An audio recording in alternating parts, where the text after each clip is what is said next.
দর্শক, আরএমবি নিউজে আপনাদের স্বাগত জানাচ্ছি। আমি একেএম সুমন। আমার পিছনে দেখছেন যে পবিত্র রমজান একেবারেই সন্নিকটে।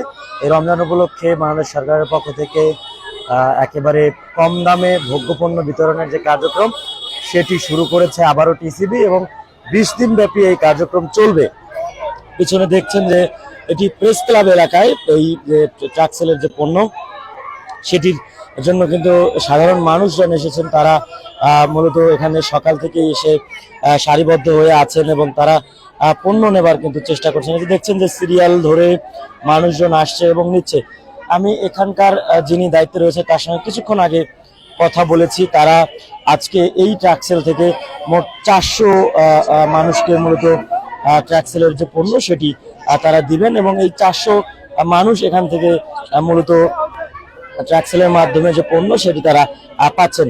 এই ট্রাক সেলের মধ্যে এই পণ্যগুলির মধ্যে কিন্তু রয়েছে তেল, চাল, তেল, চিনি, ডাল সহ অন্যান্য ভোগ্যপণ্যগুলি। এবং এই যে রমজান, পবিত্র রমজান মাস উপলক্ষে সারা দেশে মোট 20 দিন ট্রাকে করে পণ্য এটি বিক্রি করবে Bangladesh trading corporation of Bangladesh, যেটিকে আমরা টিসিবি বলেই জানি। এবং এটি আজকে থেকে মূলত শুরু হলো এবং রোজায় নিয়মিতই এটি ভোগ্য তেল বিতরণ করা হবে। ডাল ও চিনির পাশাপাশি ছোলা ও খেজুরও বিক্রি করবে। আর ট্রাকে পণ্য বিক্রির পাশাপাশি স্মার্ট পরিবার কার্ডের মাধ্যমেও পণ্য বিক্রি করবে টিসিবি। এবং এটি মূলত টিসিবির পক্ষ থেকে যেটি জানানো হয়েছে সেটি হচ্ছে যে একজন ক্রেতা সর্বোচ্চ 2 লিটার সয়াবিন তেল, 2 কেজি মসুর ডাল, 1 কেজি ছোলা, 1 কেজি চিনি এবং 500 গ্রাম খেজুর কিনতে পারবেন। এর মধ্যে প্রতি লিটার সয়াবিন তেলের দাম রাখা হবে 115 টাকা, প্রতি কেজি চিনি 80 টাকা, মসুর ডাল 70 টাকা, ছোলা বিক্রি হবে 60 টাকা ও খেজুরের দাম ধরা হয়েছে 160 টাকা। টিসিবির পক্ষ থেকে যেটি জানানো হয়েছে যে সারা দেশে মোট 450টি ভ্রাম্যমাণ ট্রাকের মাধ্যমে প্রতিদিন শুক্রবার ও ছুটির দিন ছাড়া নিম্ন আয়ের মানুষের জন্য এসব ভোগ্য পণ্য বিক্রি করা হবে। প্রতিটি ট্রাকে 400 জনের করে পণ্য বরাদ্দ থাকবে। এভাবে ট্রাক সেলের মাধ্যমে প্রায় 35 লাখ ভোক্তার কাছে 23,000 টন পণ্য বিক্রি করা হবে এবং যে কোনো ভোক্তা ট্রাক থেকে পণ্য কিনতে পারবেন। টিসিবির যে কর্তৃপক্ষ তারা আরো জানিয়েছেন যে মেট্রোপলিটন এলাকাগুলি যেটি রয়েছে সেগুলিতে মোট 50টি জায়গায় ট্রাকে পণ্য বিক্রি করা হবে। এছাড়া চট্টগ্রাম মেট্রোপলিটন এলাকায় 20টি, অপর 7টি মেট্রোপলিটন যে এলাকা রয়েছে সেগুলিতে মোট 15টি করে, এবং বাকি যে 55টি উপজেলা রয়েছে সেগুলিতে ট্রাকে এসব পণ্য বিক্রি করা হবে।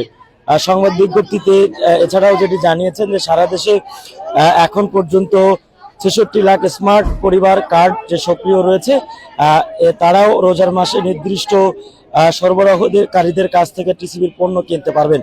এছাড়াও স্মার্ট পরিবার কার্ডধারীদের কাছে চলতি ফেব্রুয়ারি মাসে প্রায় 40,300 টন এবং আগামী মার্চ মাসে প্রায় 33,000 টন পণ্য বিক্রি করবে টিসিবি। তো সব মিলিয়ে এই যে ট্রাক সেলের যারা পণ্য কিনছেন তাদের কিন্তু যারা মানুষজন রয়েছেন তারা যেমন সুবিধাভোগী রয়েছেন, এছাড়াও যারা বিক্রি করছেন তাদের পক্ষ থেকেও কিন্তু স্বস্তির কথাও জানানো হয়েছে।